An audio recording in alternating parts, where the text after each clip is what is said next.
About 200 years ago, a little more, when Henry Hudson came into this area, there were 45,000 acres of tidal marsh surrounding the whole of New York City.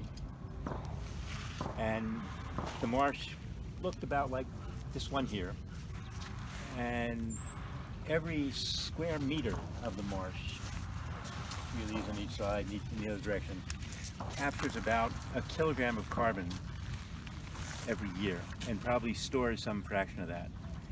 Every square meter, every square foot of these rib mussels filters about 2,000 gallons of water a day.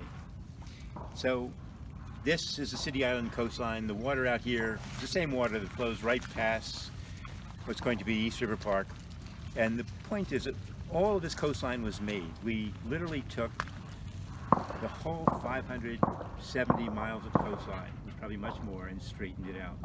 And basically it doesn't do the work of carbon capture or water filtration.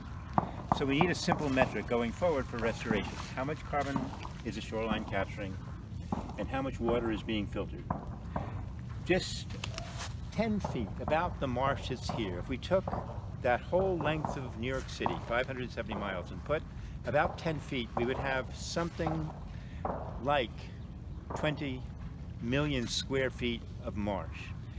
Every day, in square footage, the mussels would filter something like 30 times the 1.2 billion gallons of water that comes out of our wastewater treatment systems. And the marsh itself, that marsh around the whole of the city, just 10 feet wide, would capture some 4,000 tons of carbon every year. So the hope is that we can begin to build into the future, and the future will look like this if we want cleaner water and basically more life. All of the nutrients that are in this water are turned into the plankton. The plankton are filtered by the mussels, and of course oysters would behave in the same way. That nutrient then becomes food for the marsh grasses, which then becomes food for the snails, and from them the fiddler crabs and the worms, and basically the whole food chain and food web. And this bay was filled with blackfish, and still will be filled with striped bass, and just as the weeks come on. So our opportunity is to take the coastline that we have entirely built. You can see this is entirely man-made behind me, and same thing even for the other side for Rodman's Neck, and actually to begin a restoration program. Every single day, the waste stream, the 19,500 tons a day of waste concrete, brick, and glass, would be a pile of hard rock material about 10 feet high, 10 feet wide, and a mile long from one day's waste.